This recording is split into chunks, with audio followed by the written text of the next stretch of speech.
How to create labels in Google Contacts. This tutorial shows you how to organize your contacts into custom groups. First, open the Contacts app on your device. After that, tap on Contacts at the bottom if you're not already on that tab. From there, tap on Label at the top of the screen. At this point, tap on New Label.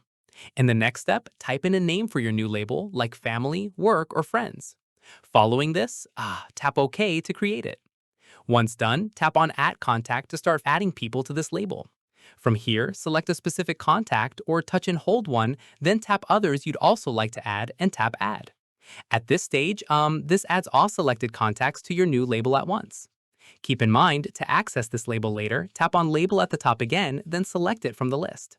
Finally, repeat these steps anytime you want to create additional labels or add more contacts to existing ones. And that's it. If this guide helped you create labels in Google Contacts, give it a like, subscribe for more Android tutorials, and tap the bell icon for updates. See you in the next one.